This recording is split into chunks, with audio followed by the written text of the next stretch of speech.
కేవలం 7,999K up to 10 kgs వరకు బరువు తగ్గి అధిక బరువు నుంచి వచ్చే ప్రధాన సమస్యలను దూరం చేసుకోండి. రణ్వీర్ పై విధించిన బ్యాన్ చాలా మంది ఆడియన్స్ కి నచ్చలేదు. ఇది కరెక్ట్ కాదు అని బాలీవుడ్ వర్గాలకి తెలిసినా బయటపడి ఖండించలేకపోతున్నారు. ఖాన్ హీరోస్ కి భయపడి ఓపెన్ కావటం లేదా? అయితే ఓ ప్రముఖ నిర్మాత సపోర్ట్ చేయడమే కాదు, న్యాయ పోరాటానికి దిగాడు.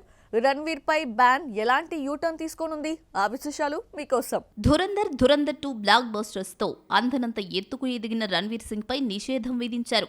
Federation of western India cine employees ఈ నిర్ణయం తీసుకుంది. రణ్వీర్ హిందీలో కనిపించకూడదని బాలీవుడ్ పెద్దలు వెనక నుండి బ్యాన్ కథను నడిపించారు అంటూ కథనాలు పుట్టుకొచ్చాయి. డాన్ 3లో రణ్వీర్ సింగ్, కియారా అద్వానీ జంటగా నటిస్తున్నట్లు ప్రకటించారు నిర్మాతలు. అయితే సినిమా షూటింగ్ ఆలస్యమవుతూ వచ్చింది. ధురంధర్ రిలీజ్ కంటే ముందే రణ్వీర్, దర్శకుడు ఫర్హాన్ అఖ్తర్ మధ్య క్రియేటివ్ డిఫరెన్సెస్ వచ్చాయని టాక్ వచ్చింది. రణ్వీర్ తప్పుకోవడంతో తమకు 45 కోట్ల రూపాయలు నష్టం వాటిల్లింది అంటూ Farhan federation of western India cine employees ని ఆశ్రయించాడు. దీంతో ఈ సంస్థ రణ్వీర్ పై నాన్ కోఆపరేట్ చేయాలంటూ ఆదేశాలు జారీ చేసింది. కథ నచ్చకే డాన్ 3 నుంచి తప్పుకున్నట్లు రణ్వీర్ వెల్లడించాడు.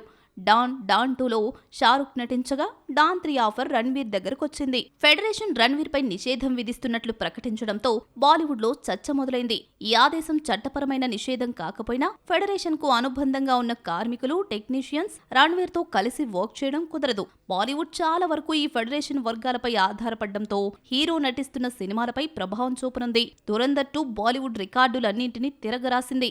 ఇండియా వైడ్ ధురంధర్ 2ను ప్రేక్షకులు ఆదరించారు. ఇంత ఘన విజయం సాధించిన బాలీవుడ్ టాప్ హీరోలు, దర్శక నిర్మాతల నుంచి మాత్రం ఏ మాత్రం రెస్పాన్స్ రాలేదు. రణ్వీర్ టాప్ ప్లేస్ కు చేరాడన్న అక్కసుతోనే బాలీవుడ్ లోకి కొందరు నిషేధం అంటూ ప్రతీకారం తీర్చుకున్నారంటూ కమెంట్స్ చేస్తున్నారు. రణ్వీర్ సింగ్ కు ప్రముఖ నిర్మాత టీపీ అగర్వాల్ అండగా నిలిచారు. Federation of western India cine employees విధించిన నాన్ కోఆపరేషన్ ఆదేశాలకు వ్యతిరేకంగా కోర్టును ఆశ్రయించారు. సినిమా ఇండస్ట్రీకి సంబంధించిన ఏ సభ్యుడిని నిషేధించే అధికారం ఏ సంస్థకు లేదని తన పిటిషన్లో పేర్కొన్నారు. 4 సార్లు ఫిల్మ్ ఫెడరేషన్ ఆఫ్ ఇండియాకు అధ్యక్షుడిగా పనిచేసిన అగర్వాల్ రణ్వీర్ కు మద్దతుగా నిలవడం బాలీవుడ్ లో హాట్ టాపిక్ గా మారింది. రణ్వీర్ సింగ్ పై బ్యాన్ విషయంలో బాలీవుడ్ నుంచి హీరోకొస్తున్న మద్దతు తక్కువే అని చెప్పాలి. ఖాన్ హీరోలకు భయపడి ఎవరూ స్పందించడం లేదు అంటూ ట్రోలింగ్ మొదలైంది. దీపికను కల్కి 2 నుంచి తీసేసినప్పుడు షారుఖ్ ఆమెకు అండగా నిలిచాడు. మరి భర్త రణ్వీర్ సింగ్ విషయంలో ఎందుకు మద్దతు ఇవ్వడం లేదంటూ నెటిజన్లు ప్రశ్నిస్తున్నారు. సంచలనం సృష్టించిన ధురంధర్ 2తో రణ్వీర్ కు వచ్చిన క్రేజ్ నుంచి బాలీవుడ్ స్టార్స్ జెలస్ ఫీల్ అవుతున్నారని, బ్యాన్ విధించడంతో సంబరపడిపోతున్నారు అంటూ బాలీవుడ్ లో కథనాలు వెలువడ్డాయి. మరి అగర్వాల్ ఎంట్రీతో ఈ బ్యాన్ వ్యవహారం ఎలాంటి మలుపు తిరుగుతుందో చూడాలి.